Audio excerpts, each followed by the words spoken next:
Olá, olá, galerinha, tudo bem com vocês? Eu sou a professora Silvaneide e vamos continuar, aí com os alunos, com as aulas do segundo ano, onde hoje vamos estudar o assunto de calorimetria, Eu dividi esse assunto em duas partes, porque é um assunto bem grande, então eu dividi em duas partes. Hoje iremos estudar a parte 1, certo?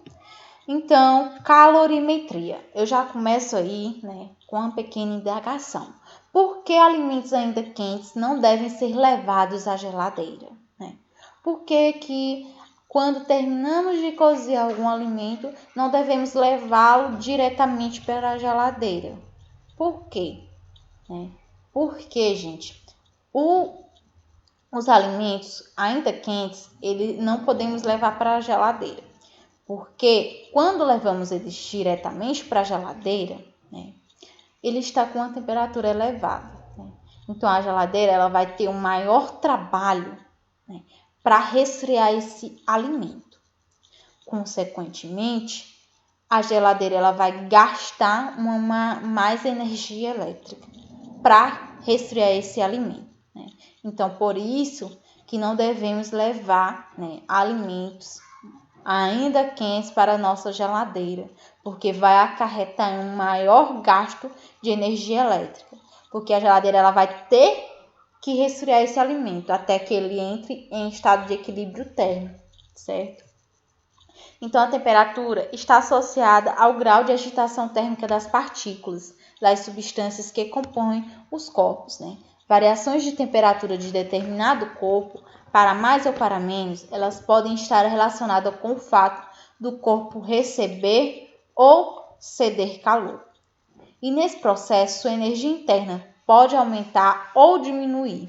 Assim, calor e variação de temperatura são conceitos relacionados, uma vez que trocas de calor elas podem gerar variações na temperatura dos corpos. Para que ocorra troca de calor, um corpo ele funciona como fonte de calor para o outro. Nossa pele ela pode ser uma fonte de calor, assim como um forno elétrico. Mas quanta energia uma pessoa ou um eletrodoméstico ele pode fornecer a um sistema? Estudar a quantidade de calor que as fontes conseguem fornecer, bem como as grandezas físicas necessárias para calcular as grandezas, que a quantidade de calor, é o que faremos nesse capítulo, certo? Fontes de calor. Uma maneira de aumentar a temperatura de um corpo é fornecer-lhe energia por meio de uma fonte de calor. Há fontes de calor de diferentes tipos. A temperatura da pele aumenta quando nos expomos ao sol. Então, o sol é uma fonte de calor. A água fria esquenta quando colocada em contato com a chama de um fogão.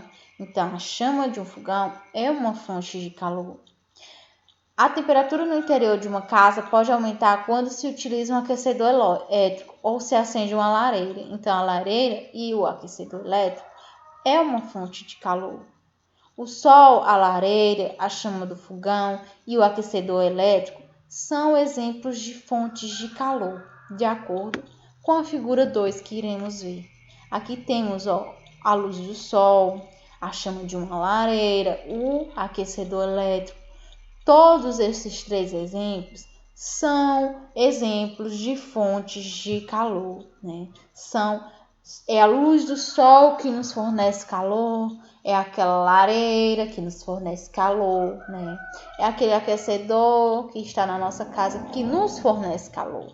Então, tudo isso são exemplos de fontes de calor.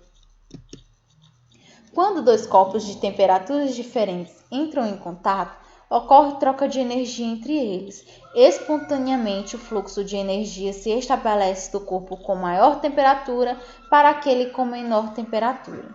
O fluxo de calor permanece até que os dois corpos atinjam a mesma temperatura ou em outras palavras, cheguem ao estado de equilíbrio térmico, certo? Então, temos, por exemplo, um corpo A com 40 graus Celsius, um corpo B com 20 graus Celsius. Ao entrar em contato, o corpo A com o corpo B, vai haver o que? Uma troca de calor. do corpo A, que está com maior temperatura, para o corpo B, que está com menor temperatura, né? Vai haver troca de calor até que esses dois corpos eles atinjam a mesma temperatura, ou seja, até que esses dois corpos, até que o corpo A e o corpo B, eles atinjam o estado de equilíbrio térmico, ou seja, equilibram as suas temperaturas, né? Dessa maneira, podemos dizer que o corpo com maior temperatura faz o papel de fonte de calor para o corpo de menor temperatura. Por exemplo, se colocarmos uma pedra de gelo em contato com o nosso corpo, observamos que a temperatura do gelo aumenta e que ele começa a derreter, né? Nesse caso, nosso corpo ele pode sim ser considerado uma fonte de calor. Assim dizemos, né, que fonte de calor para determinado corpo que possui uma temperatura T poderá ser qualquer outro corpo que esteja a uma temperatura maior que T.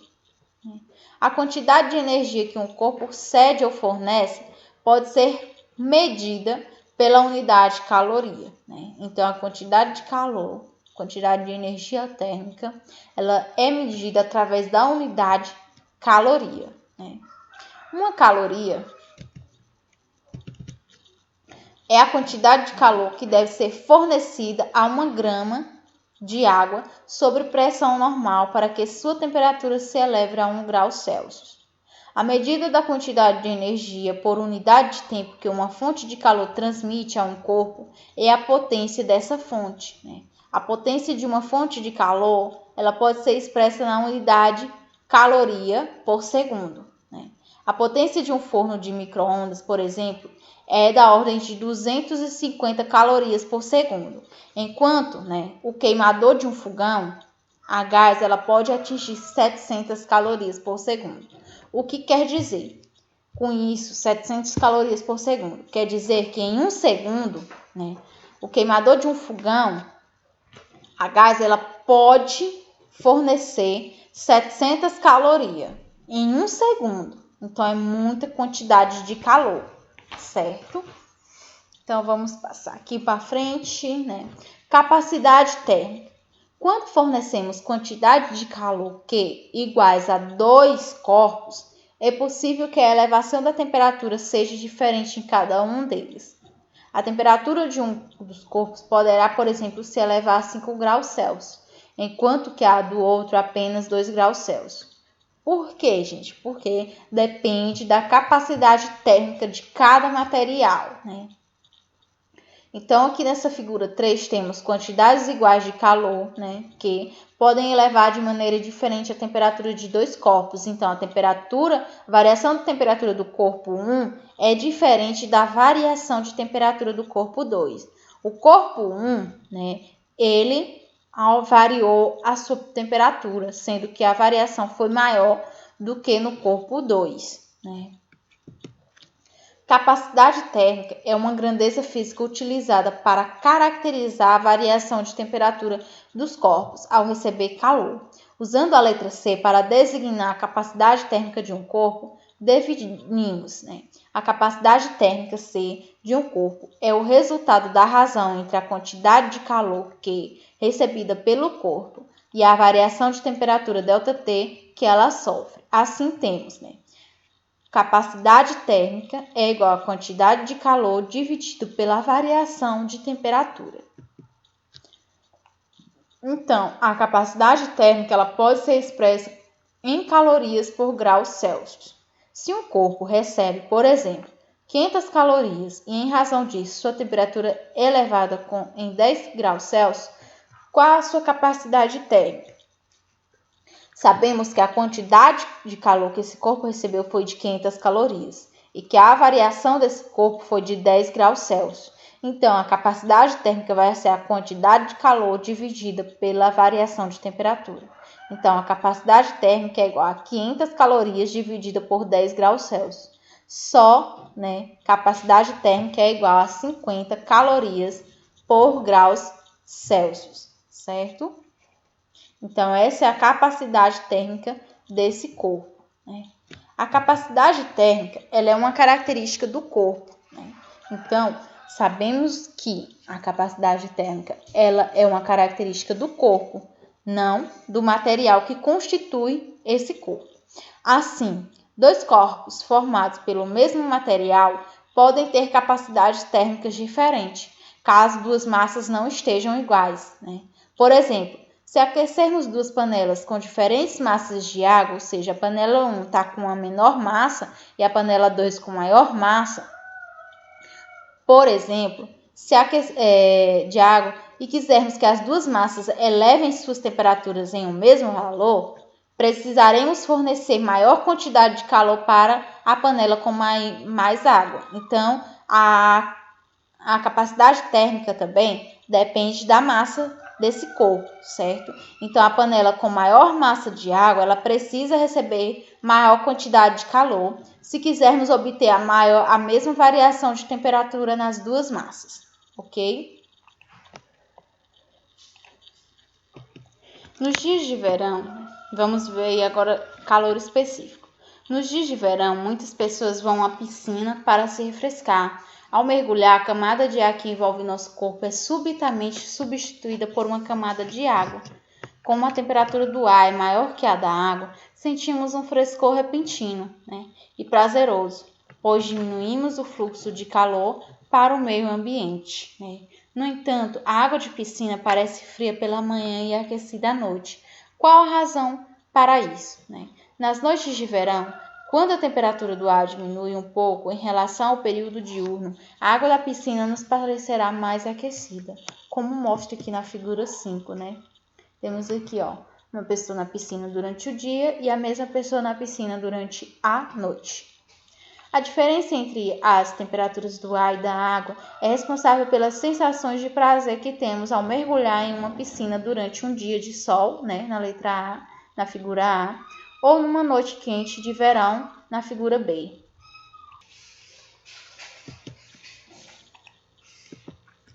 A radiação solar, ela fornece a princípio a mesma quantidade de calor para o ar e para a água da piscina.